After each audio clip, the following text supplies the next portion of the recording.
Urgente, a retribuição chegou. Belgorod está congelando e mergulhada na escuridão. Os golpes de Putin se voltaram contra ele. Uma operação de filigrana da nossa parte. A rede elétrica entrou em colapso, a água desapareceu e os russos se viram à beira da sobrevivência. Explosões vindas dos EUA, tomahawks apontados para Moscou, o Kremlin estremeceu. Trump quebra o último tabu. O filho do Zheng He jogou sua carta mais forte, causando pânico nos gabinetes de Moscou. Carnificina sangrenta em Pequim. Xi Jinping iniciou uma purga sem precedentes. O dragão chinês em agonia, pânico no alto escalão, medo no exército. E Xi Jinping fez uma declaração inesperada e urgente e Abu Dhabi está fervendo de raiva. As negociações da Ucrânia com os Chukoinkua e a Rússia chegaram a um ponto sem retorno. A declaração causou alvoroço no mundo todo e a Ucrânia alcançou algo incrível. Falaremos mais sobre isso adiante nesta edição. Ponto quente. O karma em ação. Belgrado se transformou em um deserto gelado. Os ataques energéticos de Putin voltaram para casa como um bumerangue. As redes elétricas foram destruídas, os radiadores nos apartamentos ficaram gelados e a água desapareceu das torneiras. Mas isso ainda não é tudo. Os detalhes da operação meticulosa surgiram aqui. Veja só. Esse jogo pode ser jogado por dois. Depois que os militares russos violaram a chamada trégua energética e atacaram o setor energético ucraniano, as forças de defesa responderam de forma espelhada. E mais uma vez, coube aos habitantes de Belgorod, moradores do maior centro regional de fronteira, pagar o preço por todos os russos.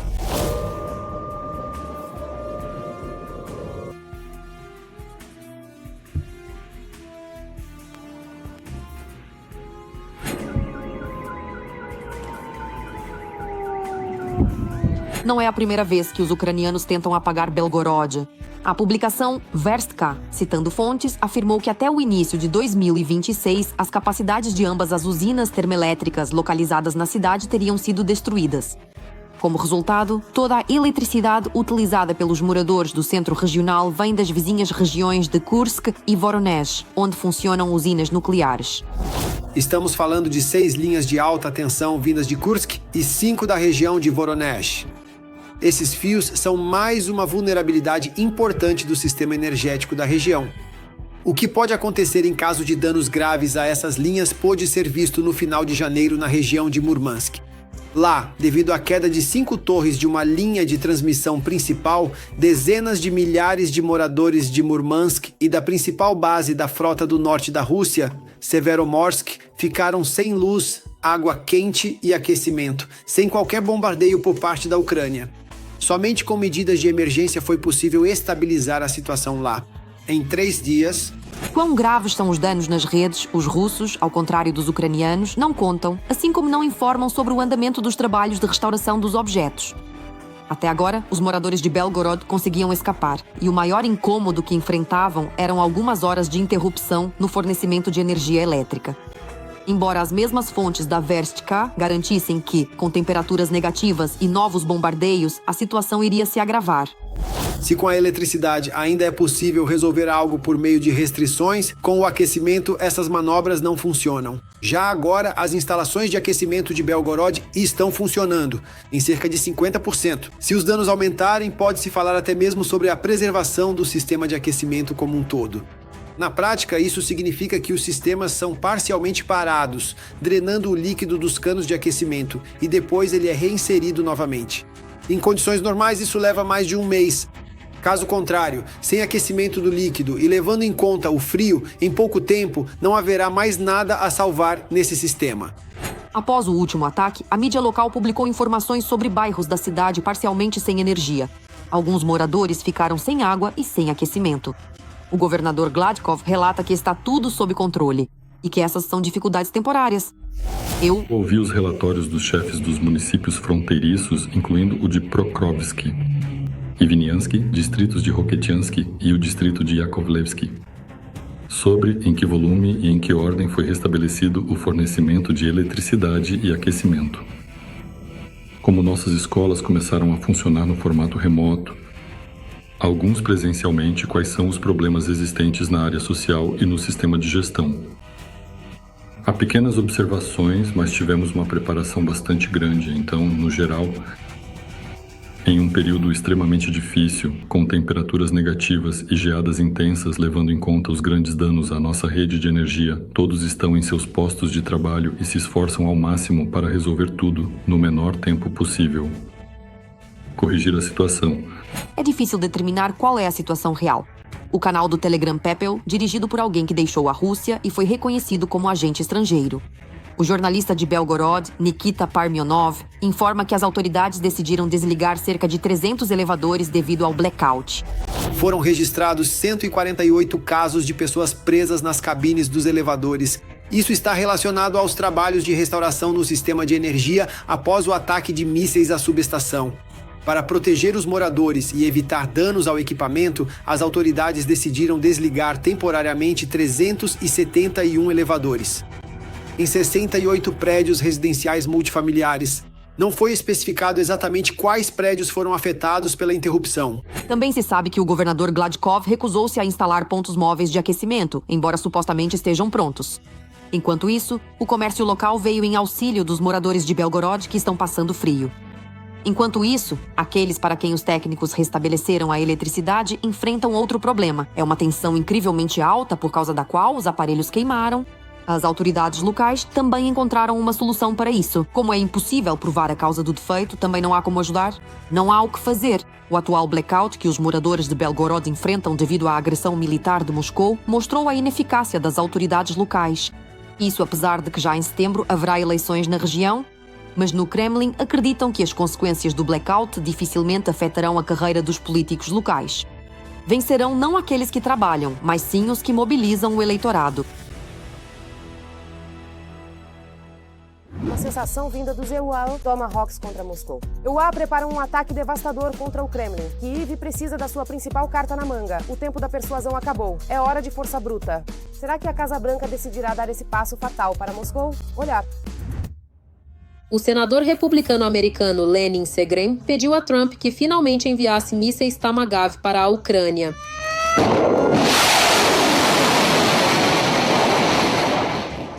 Em fim de contas, depois desse ataque massivo na noite passada, peço ao presidente Trump que inicie o processo de fornecimento à Ucrânia.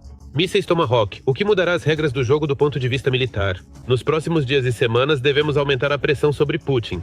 Qualquer negociação que seja vista como uma recompensa excessiva à agressão levará a catástrofes em todo o mundo.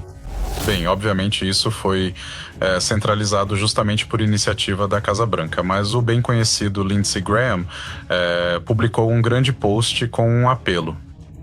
Forneça machados de guerra à Ucrânia. Isso não significa que machados de guerra serão fornecidos, mas é um dos elementos que demonstram o descontentamento de Washington. Nos bastidores, eles alardeiam que as armas levarão a uma nova escalada do conflito. Os machados de guerra podem nos ferir? Eles podem. Vamos abatê-los. Vamos aprimorar nosso sistema de defesa aérea.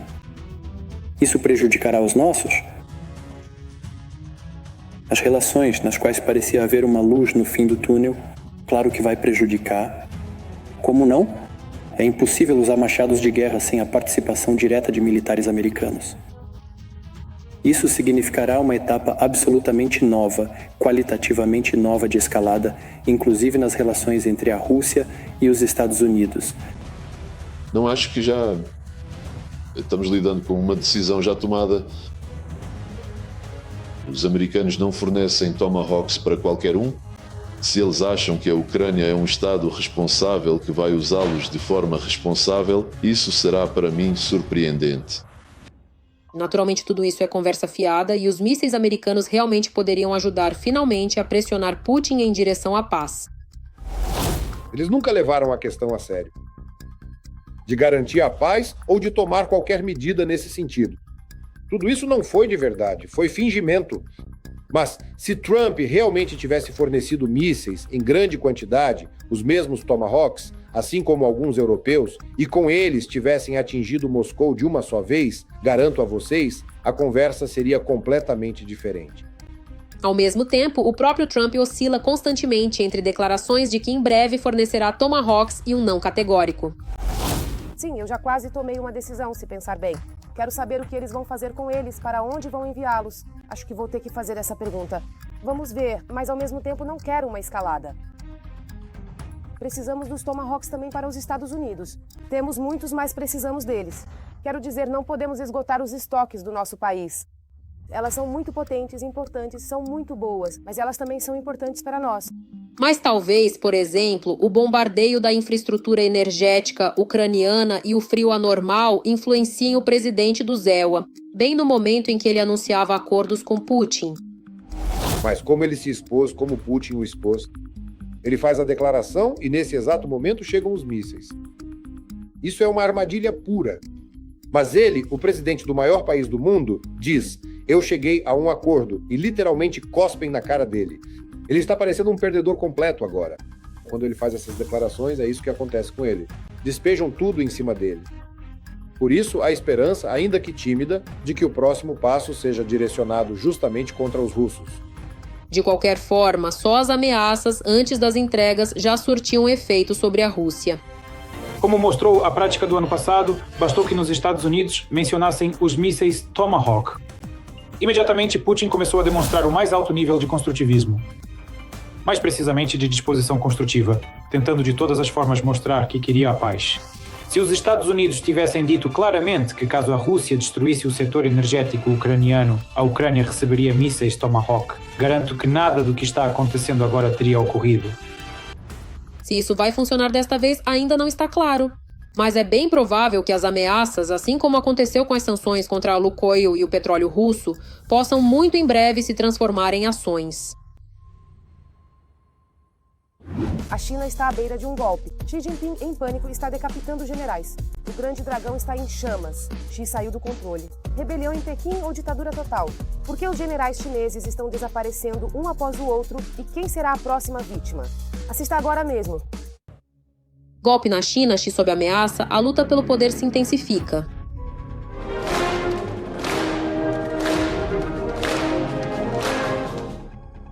Desde que há quase 14 anos Xi Jinping assumiu o comando do país, ele tem sistematicamente esvaziado a cúpula do Partido Comunista Chinês.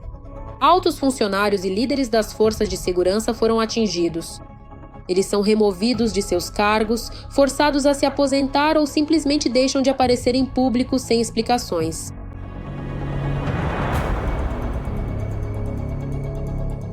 O caso do general Zhang Yuxia, um dos principais comandantes e pessoa do círculo íntimo, tornou-se especialmente notório. Xi Jinping, que foi destituído do cargo e teve um processo criminal aberto contra ele, quase ao mesmo tempo perdeu outro general.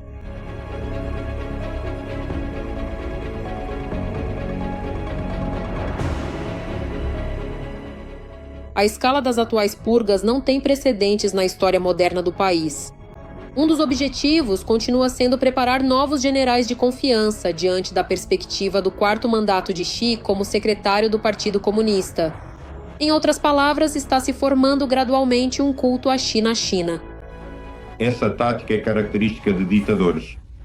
Sua principal tarefa é eliminar uma possível oposição político-militar cujo objetivo é a derrubada do regime de poder pessoal desses ditadores, ou seja, são medidas preventivas dos serviços secretos subordinados ao ditador com o objetivo de eliminar líderes de uma possível oposição político-militar. Ao mesmo tempo, como observa o The Wall Street Journal, a demissão de Zhang Yuxia e de outros comandantes dá a Xi Jinping mais controle pessoal sobre o exército.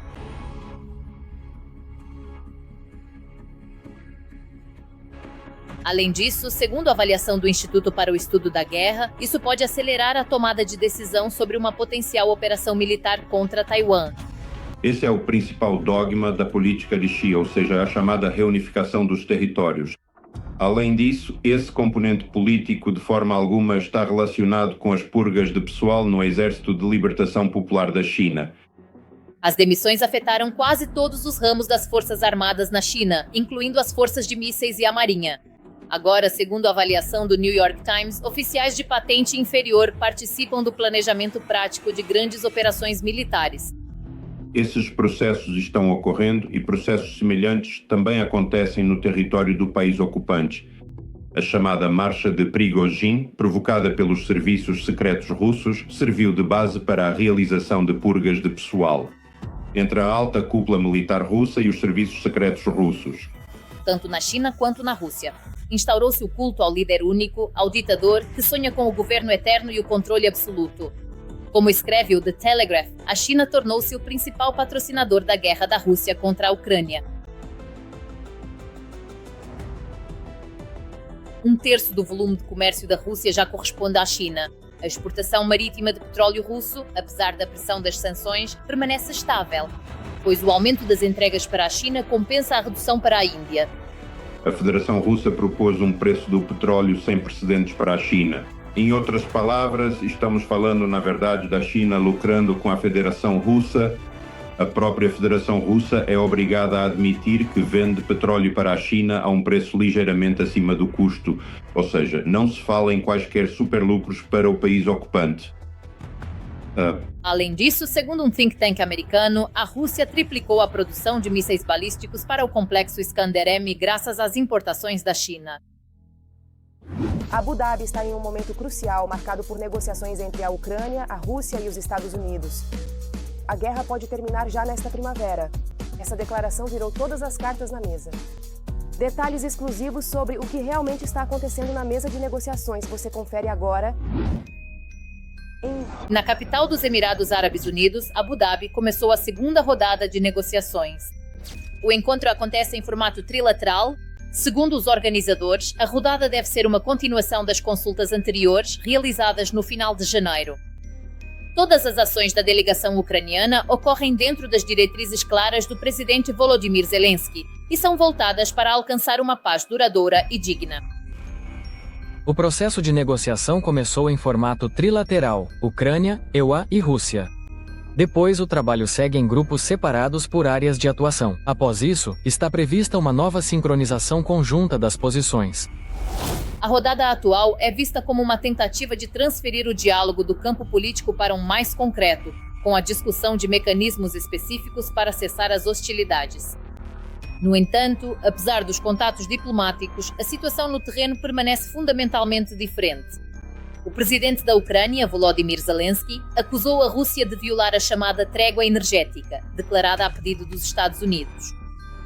Trata-se de um acordo para evitar ataques à infraestrutura energética e crítica durante um período de frio extremo. Segundo Zelensky, o pedido do presidente dos EUA, Donald Trump, foi ignorado. Eles mostram ao Trump que tem vantagem na guerra. Eles estão aproveitando isso ao máximo. Mostram ao Trump que Putin tem trunfos na guerra contra a Ucrânia, por isso a Ucrânia deve fazer concessões. A chamada trégua energética começou na noite de 29 de janeiro. No entanto, já na noite de 3 de fevereiro, segundo a parte ucraniana, a Rússia violou os compromissos assumidos, lançando um ataque maciço ao território da Ucrânia. O presidente destacou que o ataque foi realizado no período mais frio deste inverno, quando a temperatura em várias regiões caiu abaixo de 20 graus negativos. Segundo ele, a Rússia usou a pausa diplomática não para buscar soluções, mas para acumular mísseis e preparar o ataque. É preciso negociar oficialmente uma trégua energética. Já que Putin e Trump chegaram a um acordo, mesmo que temporário, então vamos formalizá-lo. Agora, por um período mais longo e com possibilidade de prorrogação, esse precedente deve ser aproveitado. E ao mesmo tempo registrar isso claramente. Para que tal trégua funcione de fato e não seja apenas um tema político-midiático sem qualquer confirmação jurídica real. Se a Rússia se recusar até mesmo a negociar uma trégua energética, isso significará que as atuais negociações em Abu Dhabi perdem o sentido. Elas inevitavelmente chegarão a um impasse, porque a Rússia não está disposta a demonstrar prontidão para a desescalada. Na noite de 3 de fevereiro, 71 mísseis e cerca de 457 drones foram lançados contra a Ucrânia. Zelensky afirmou que tais ações não indicam nenhuma mudança na posição de Moscou e que seu foco continua sendo unicamente a continuação da guerra. Nesse contexto, o trabalho da delegação ucraniana nas negociações em Abu Dhabi foi ajustado. Eu sei que era domingo. De domingo a domingo. E tudo foi revelado. E ele os atingiu em cheio ontem à noite. Não, ele concordou e cumpriu sua palavra. Mais uma vez, Trump acreditou em Putin. Mais uma vez, estamos lidando com manipulação da Rússia. Acredito que ele continuará acompanhando as negociações e continuar a linha que ele vinha seguindo, ou seja, pressão por um lado sobre o lado russo através de todas essas sanções petrolíferas, a chamada frota cinza de petroleiros, por meio das empresas que foram sancionadas, sanções russas por meio de pressão sobre a Índia. Ele também relatou com muita satisfação que conseguiu fazer com que a Índia prometesse parar de comprar petróleo russo, ou seja, irá se mover antes nessa direção. Nesse contexto, observam os analistas, a atual rodada de negociações está sendo inicialmente considerada sem grandes expectativas. Segundo relatos da mídia, a conversa gira principalmente em torno de aspectos técnicos: desmobilização das forças, monitoramento do cessar-fogo, criação de mecanismos de controle. Não se espera que a reunião resulte em um avanço político significativo. Eles tentam insistir na chamada questão territorial, que na verdade é um beco sem saída e para a qual não há solução. Do outro lado do oceano, enquanto isso, as vozes estão ficando cada vez mais altas. Há apelos crescentes para aumentar a pressão militar sobre o Kremlin. O senador republicano Lindsey Graham fez um apelo público a Donald Trump para que comece a transferir mísseis de cruzeiro para a Ucrânia. Tamagav. Segundo Graham, as medidas atuais para influenciar o ditador russo não estão produzindo resultados. Ele enfatizou que a pressão diplomática, sem um fortalecimento real das capacidades militares da Ucrânia, não altera o comportamento de Moscou. E agora surge a questão principal: será que se trata realmente de encontrar um caminho para a paz? Ou será esta mais uma tentativa de ganhar tempo sem alterar a essência da guerra? Um caldeirão infernal. Pokrovsk e Kupiansk são túmulos russos. Gerasimov está furioso, em pânico. O desastre de Putin em Pokrovsk foi revelado. E isso é uma derrota total. O orgulho do Estado-Maior russo no plano genial de Gerasimov está se despedaçando. Todas as últimas notícias da linha de frente, olhar... Equipamentos russos chegam aos arredores de Pokrovsk. Este é um vídeo da zona sul da cidade, onde as forças de ocupação estão avançando. A tecnologia é utilizada para esse fim. O inimigo também está ativamente saturando o território com reconhecimento eletrônico. Os russos também posicionam operadores de drones que estabeleceram praticamente controle de fogo sobre as rotas logísticas entre Pokrovsk e Mirnograd. As forças armadas da Ucrânia continuam mantendo os arredores do norte de Pokrovsk, mas a realização de missões de combate na cidade tornou-se significativamente mais difícil. A situação na vizinha Mirnograd é agora crítica. Tudo isso devido à pressão constante e intensa dos ocupantes. A cidade está sob bombardeio incessante da artilharia russa, e as ações dos operadores de drones ucranianos estão limitadas devido às incursões inimigas pela retaguarda através da cidade de Rodinskoye.